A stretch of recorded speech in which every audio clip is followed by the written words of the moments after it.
Hai Kiss Lovers. Belakangan para pemuka agama sedang mendapat sorotan tajam dari publik. Salah satunya adalah Ustadz Yusuf Mansur yang belakangan menuai kontroversi. Ustadz Yusuf Mansur atau yang lebih akrab dikenal dengan UYM ini tak terlepas dari berbagai masalah yang datang hilir mudik menghampirinya. Kali ini UYM diminta pertanggungjawabannya oleh para korban. UYM harus kembali ditagih uang investasi bisnis batubara para jemaah yang dijanjikannya akan mendapatkan keuntungan setiap bulannya, lebih dari total yang telah dikumpulkan oleh 250 orang dari berbagai kalangan investor yang terkumpul sebesar 55 miliar rupiah. Seolah-olah PT AD Partner Perkasa itu memang benar-benar memiliki tambang di Kalimantan Selatan.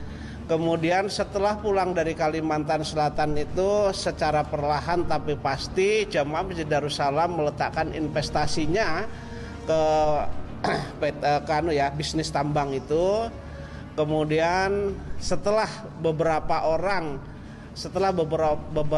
menanamkan investasi tersebut 1-2 bulan atau 3 bulan itu ketika investasi itu masih sedikit itu pembagian hasilnya lancar. Setelah dijejer itu Jamaah Masjid Darussalam beramai-ramai lah berbondong-bondong menyetorkan investasinya. Kurang lebih Jamaah Masjid Darussalam saja itu sekitar 55 miliar pada saat itu. Kemudian di akhir 2009, di awal 2010 itu mulai tidak dibayar, bagi hasilnya tidak dibayar. Kemudian terjadilah kemacetan di 2010 awal itu sudah menjadi kemacetan begitu. Yang ikut Jamaah Masjid Darussalam dan sekitarnya kurang lebih itu sekitar 250 orang. Ya, jadi jamaah itu, dan itu terbagi dari mulai level kelas atas sampai dengan bawah. Sampai juga orang-orang kita marbot Masjid Darussalam ini juga ada yang tertipu. Mereka menginvestasikan motornya itu digadekan, motornya itu dilesingkan, kemudian diinvestasikan juga. Jadi bukan kalangan atas saja tetapi kalangan bawah juga. Assalamualaikum warahmatullahi wabarakatuh. Para pemirsa, setelah Pengadilan Tinggi Jawa Barat di Bandung 2 minggu yang lalu kembali memenangkan Ibu Lilis Siti Rahmah yang menggugat Yusuf Mansur dalam kasus bisnis batubara yang melibatkan 250 jemaah di Masjid Kota Wisata Cibubur. Kalau sebelumnya di Pengadilan Negeri Bogor, Ibu Lilis juga dimenangkan. Pada saat itu Yusuf Mansur diwajibkan membayar 4,75 miliar rupiah saja kepada Ibu Lilis Siti Rahmah.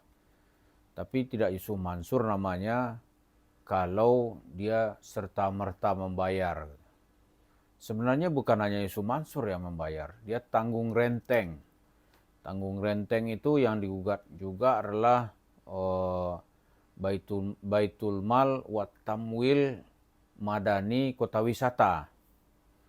Kemudian PT Adi Partner Perkasa, di mana di PT ini yang menjadi direktur utamanya Adiansah, sementara Yusuf Mansur bertindak sebagai komisaris utama di PT tersebut. Setelah itu juga Yusuf Mansur secara pribadi, karena dia yang mengarahkan masyarakat atau jemaah masjid untuk berinvestasi. Lalu yang juga digugat itu adalah Darul Quran. Darul Quran, Ma'had Tahfiz Darul Quran, milik Yusuf Mansur. Itu juga digugat untuk membayar tanggung renteng. Yang menarik buat kita itu adalah setelah kasus ini bergulir dan hampir dipastikan Yusuf Mansur akan mengajukan kasasi ke Mahkamah Agung. Karena dia tidak puas hati kalau dia kalah gitu. Nah, tapi kalau dia dimenangkan, dia akan membuat konferensi pers kemana-mana dan semua liputannya pasti akan memihak ke dia. Nah, minggu lalu itu ada dua media televisi yang sudah menayangkan wawancara, katanya sih mewawancara Zaini Mustafa. Memang dia datang, tetapi dalam tayangan hasilnya itu yang banyak diungkap itu adalah sosok Yusuf Mansur sebagai ustadz yang tidak berdosa. Itu dipublikasikan, inilah orangnya gitu. Di sosok yang tidak berdosa dengan kepala botak, lalu menyalahkan jemaah masjid kota wisata. Kita sebagai yang menonton ini nggak habis pikir gitu. Kok ada gitu ya? Orang tuh mesti kan ada rasa bersalah gitu. Ini enggak, dia merasa tidak bersalah. Jadi upayanya dalam tanda kutip menjarah uang masyarakat atau investasi bodong atau melakukan penipuan yang jumlah uangnya sangat fantastis.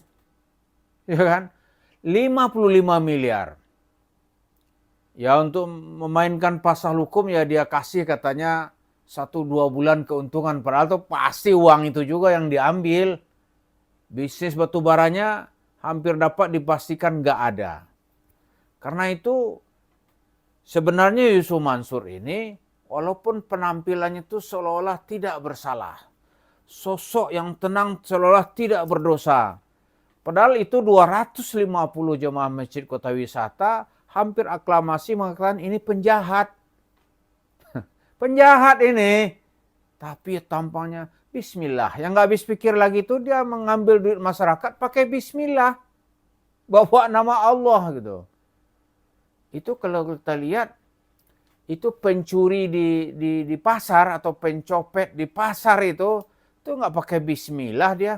Dia fair aja. Masa berbuat jahat pakai bismillah.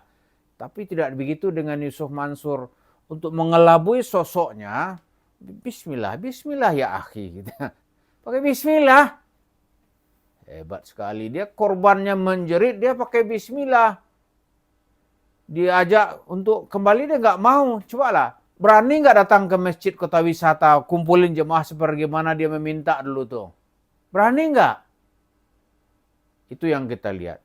Yang kedua dari sisi publikasi itu wartawan yang menginterview itu dia tuh nggak tahu ya.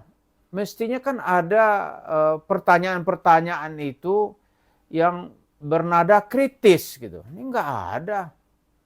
Nggak ada. Apa yang diceritakan oleh Yusuf Mansur seolah sebuah kebenaran gitu.